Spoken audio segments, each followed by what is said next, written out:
Mesdames et messieurs, sans beaucoup tarder, nos invités aujourd'hui sont de France. Ils viennent de visiter le Liban et le Sud en particulier, dévasté par les agressions israéliennes.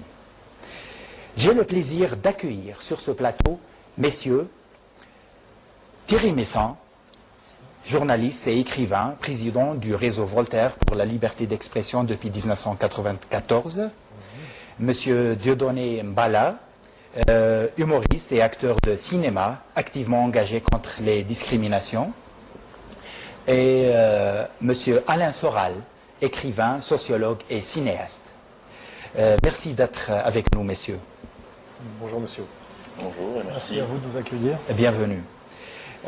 Lorsque vous avez pris la décision de faire ce voyage, à quoi ou à qui vous avez pensé au juste en premier lieu? C'est-à-dire, quel était l'objectif de cette visite? On était là, je pense, pour observer avec nos propres yeux ce qu'était cette guerre, cette agression sur le peuple libanais. Et nous avons été assez surpris d'ailleurs, parce qu'entre l'information que l'on nous a livrée en France et la réalité, il y avait une grande différence. Énorme différence. Et monsieur Meyssan? La même chose, d'aller voir sur place ce qui se passe. Nous sommes en France avec un degré de mensonge dans la presse qui est très élevé. Par exemple, le plus grand journal français a fait son titre sur 5 colonnes au milieu de la guerre en disant que Tsahal venait de prendre la ville de Binjbeil, alors que jamais Tsahal n'a réussi à gagner cette bataille. Ouais.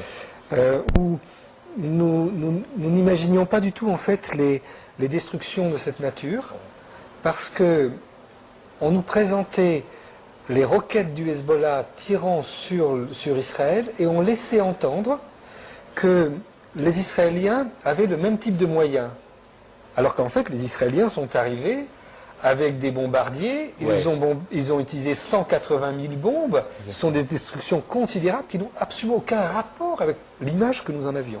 Monsieur Soral, vous aviez un pressentiment que les informations transmises en France étaient falsifiées sur la guerre Plus qu'un pressentiment, j'ai pu le vérifier de nombreuses fois.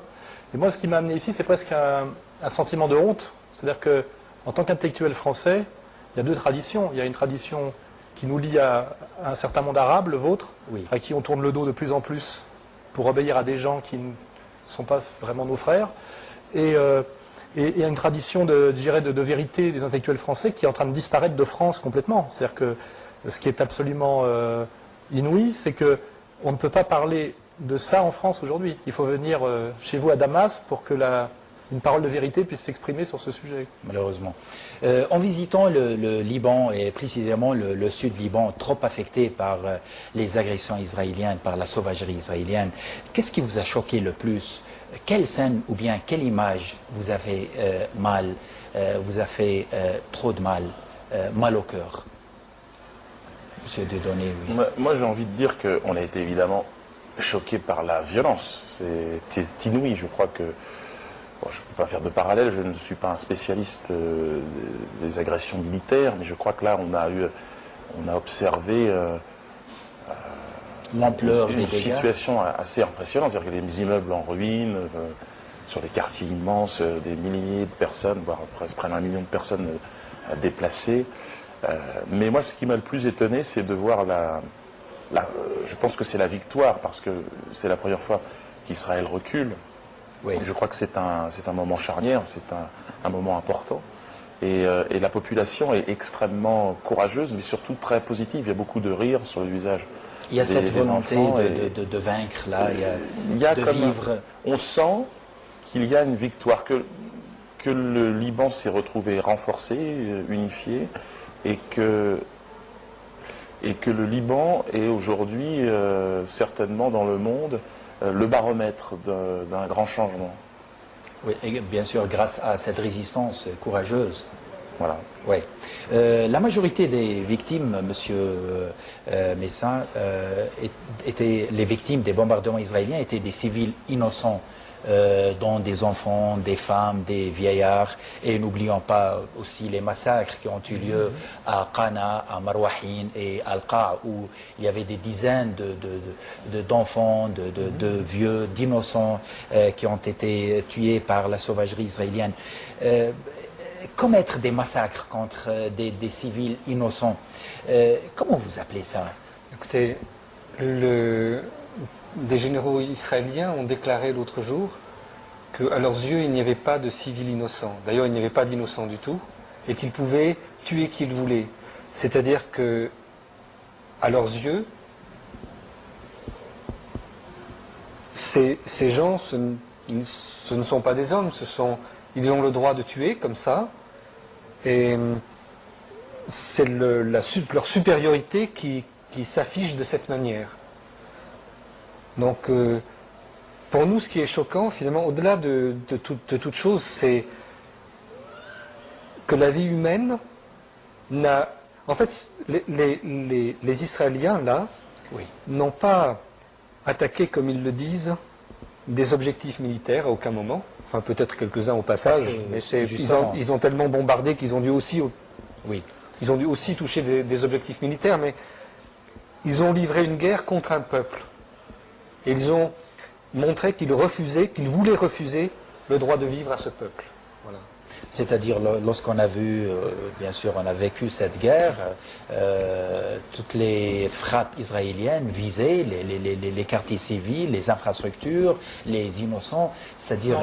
On comprend très bien, presque tous les objectifs sont civils, et on voit que le but de terroriser, de démoraliser une population, et même dans les quartiers sud, on peut presque penser que l'objectif, c'est de tuer des futurs combattants, c'est-à-dire de tuer les enfants avant qu'ils atteignent l'âge de prendre les armes. Il y a vraiment presque une idée horrible comme ça. Mais comment on appelle cette Nous, on a appelé ça, on nous a dit que c'était le fascisme chez nous, Oui.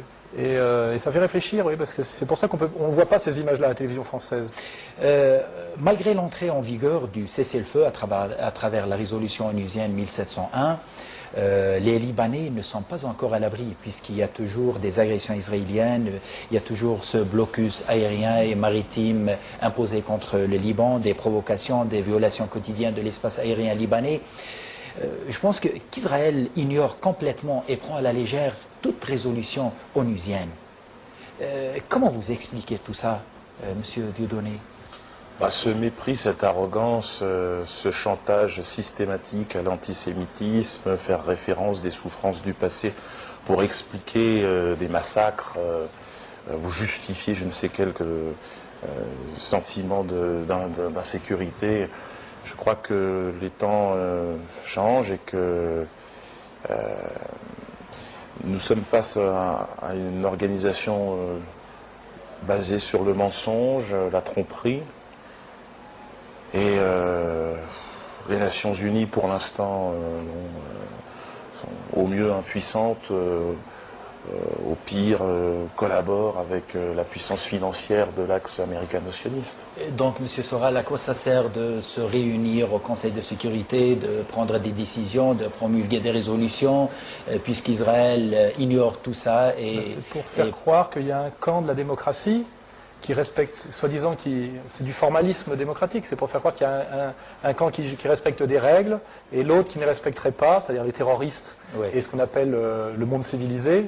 Alors ce qui est terrible, c'est que quand on voit la manière dont se comporte ce soi-disant monde civilisé, on voit de la terreur organisée systématiquement, et quand en plus on va voir les terroristes, on voit là une humanité, on voit un espoir et on voit quelque chose qui a à voir avec l'humanisme. Et il y a vraiment une aversion totale entre la réalité et peut-être, la Monsieur représentation. Messin a quelque chose à ajouter. Oui, je pense que nous devons accepter d'observer que dans cette affaire, l'ONU n'a pas cherché la paix, mais que l'ONU a été utilisée pour préparer la guerre.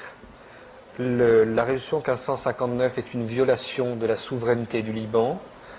Les résolutions suivantes sont de même nature. L'envoi de la commission Mélis, c'est du colonialisme judiciaire, ça n'a rien à voir avec la fonction même de l'ONU.